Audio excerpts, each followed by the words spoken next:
Hi learners, this is Gaurav Sharma. Welcome to MGC. इस video में हम लोग बात करेंगे एक इम्पॉर्टेंट कॉन्सेप्ट जो कि है आयनिक कंपाउंड्स के ऊपर।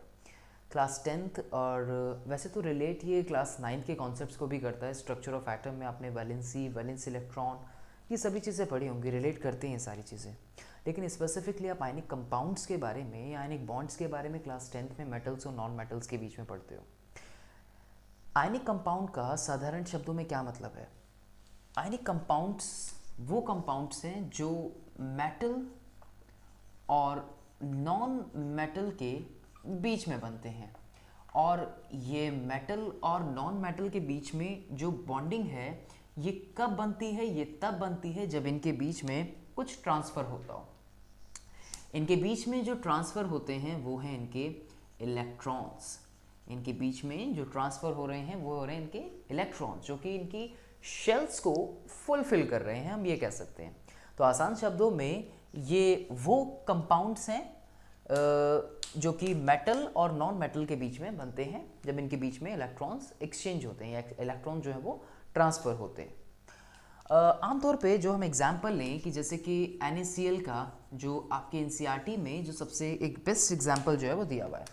अब अगर इसमें देखें हम सोडियम की अगर बात करें तो सोडियम जो है वो उसका एटॉमिक नंबर हो गया 11 और इसकी जो शेल्स अगर हम फिल करें तो हम देखेंगे कि 2, 8 और 1। ऐसे में ये तो अनस्टेबल है क्योंकि इसका ऑक्टेट जो है वो कंप्लीट नहीं है, इसकी जो आउटर मोस्ट शेल है वो कंप्लीट नहीं है। तो ऐसे में क्या करता है ये अपने एक इलेक्ट्रॉन को लूज कर देता है ताकि खुद को स्टेबल करके रख सके और इस वजह से ये एक कैटायन जो है वो बन जाता है क्योंकि ये इलेक्ट्रॉन। दूसरी तरफ जब हम क्लोरीन की अगर बात करें इस NaCl में तो क्लोरीन का जो एटॉमिक नंबर है वो 17 है।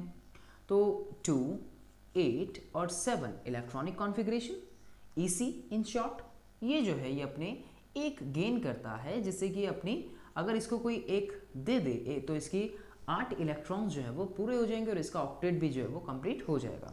तो जब आप इसका स्ट्रक्चर देखते हैं, जब आप इलेक्ट्रॉन ट्रांसफ़र देखते हैं, यहाँ जो इलेक्ट्रॉन ट्रांसफ़र होने की हम बात कर रहे हैं, तो आप कैसे देखते हैं कि जो सोडियम है, सोडियम के ऊपर एक जो है वो इलेक्ट्रॉन हम यहाँ पे शो करते हैं। इसी तरीके से जब आप इसके साथ जो है, इसके साथ क्या है Cl, तो Cl के लिए हम क्या करते हैं यहाँ पे कि जो Cl है हम उसके जो आउटर मोस्ट शेल में जितने भी जो इलेक्ट्रॉन्स हैं जैसे कि 1, 2, 3, 4, 5, 6 और एक 7, तो अगर जो इसको ये सोडियम जो है एक इलेक्ट्रॉन अपना यहाँ पे ट्रांसफ़र कर दे तो क्या होगा, ये स्टेबिलिटी जो है इसके अंदर आ जाएगी, राइट। तो जब इसने इसको ट्रांसफ़र किया तो सोडियम के ऊपर कैसा चार्ज आ जाता है? सोडियम के ऊपर एक पॉजिटिव चार्ज जो है वो हमें देखने को मिलता है। सोडियम के ऊपर एक पॉजिटिव चार्ज देखने को मिलता है, जबकि जो हमारा Cl है यहाँ पे उस Cl के ऊपर हमें कैसा चार्ज देखने को मिलता है? नेगेटिव चार्ज जो है वो देखने को मिलता है क्योंकि एक इलेक्ट्रॉन, एक नेगेटिव चार्ज क्योंकि एक इलेक्ट्रॉन उसने वहाँ से लिया है। तो जैसे कि 1, 2, 3, 4, 5, 6, 7 और एक इलेक्ट्रॉन उसने सोडियम से लिया तो एक यहाँ पे आ गया ये डॉट जो हम रिप्रेजेंट कर रहे हैं सोडियम का। तो इस तरीके से इसका जो इलेक्ट्रॉनिक जो ट्रांसफ़र है इलेक्ट्रॉन्स इन मेटल और नॉन मेटल के बीच में वो कंप्लीट होती है। एक एग्जांपल और लेते हैं। मान लीजिए कि आपसे बोल दिया जाए यहाँ पे कि आप AlCl3 का स्ट्रक्चर जो है वो कैसे बनेगा। प्रैक्टिस के लिए वैसे तो मैं जानता हूँ कि ऑब्जेक्टिव पेपर जो आपका होना है उसमें नहीं बोलेगा, लेकिन अगर आपको बनाना पड़ जाए कि AlCl3 जो है वो कैसे अपना स्ट्रक्चर जो है वो बनाएगा। AlCl3, AlCl3, right. तो Al यानी कि एल्यूमिनियम के जो 3 इलेक्ट्रॉन्स हैं वो लॉस करेगा, राइट। तो Cl3 जो है वो कैसे यहाँ पे फॉर्म होगा, हम Cl3 को कैसे देखेंगे?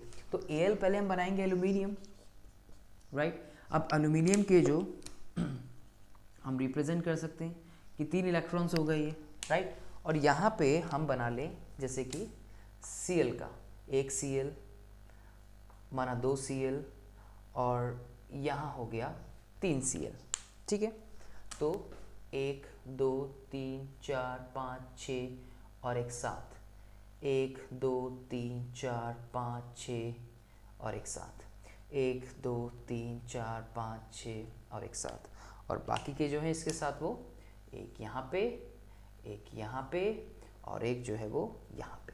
तो इस तरीके से हम AlCl3 में ट्रांसफ़र ऑफ इलेक्ट्रॉन्स जो हैं वो दिखा सकते हैं। और आप आगे सेम वही प्रोसेस, Al के ऊपर 3 जो है वो पॉजिटिव चार्ज और Cl के ऊपर 3 जो है वो नेगेटिव चार्ज जो है आप यहाँ पे दिखा सकते हैं। इसी तरीके से आप और भी जो है स्ट्रक्चर्स को फॉर्म कर सकते हैं। जैसे कि मैंने कहा कि आप बनाइए CaF2 का स्ट्रक्चर, ठीक है, CaF2। अब CaF2 क्या है? कैल्शियम और फ्लोरीन। तो आपको पता होना चाहिए कि जो फ्लोरीन है उसका एटॉमिक नंबर कितना है।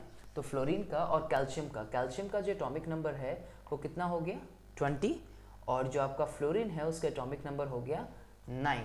तो जब आप इनकी इलेक्ट्रॉनिक कॉन्फ़िगरेशन को फिल करेंगे तो कैसे करेंगे?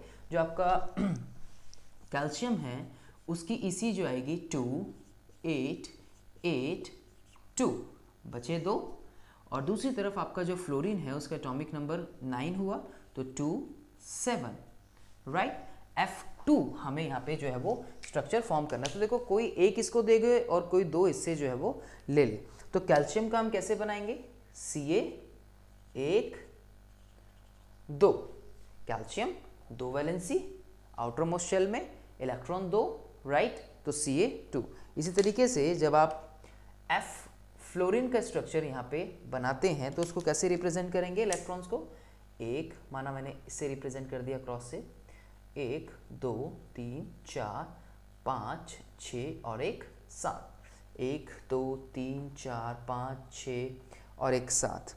अब आप इसमें जो है इलेक्ट्रॉन्स को आगे शेयर करते हुए यहाँ पे दिखा सकते हैं इस तरीके से, देखिए, राइट। और इसका जो स्ट्रक्चर आप आगे बना देंगे, अगेन Ca के ऊपर +2 या 2 पॉजिटिव जो है वो चार्ज आप यहाँ पे दिखा सकते हैं, राइट। सेम उसी तरीके से आप फ्लोरीन पे भी 2 नेगेटिव चार्ज जो है वो यहाँ पे आगे दिखा सकते हैं क्योंकि उसने 2 गेन किए हैं, राइट। तो +2 उसने 2 लॉस कर दिए इसलिए। तो इस तरीके से आप आयनिक कंपाउंड्स को बना के दिखा सकते हैं, यानी कंपाउंड्स वो जो मेटल्स और नॉन मेटल्स के बीच में बनते हैं, राइट। आई होप को आपको ये आयनिक कंपाउंड जो है वो अच्छे से समझ आए हो। तो इस वीडियो में इतना ही। अब मिलेंगे अपनी नेक्स्ट वीडियो में जिसमें हम बात करेंगे कुछ और टॉपिक्स के बारे में। तो अभी के लिए इतना ही। Thanks for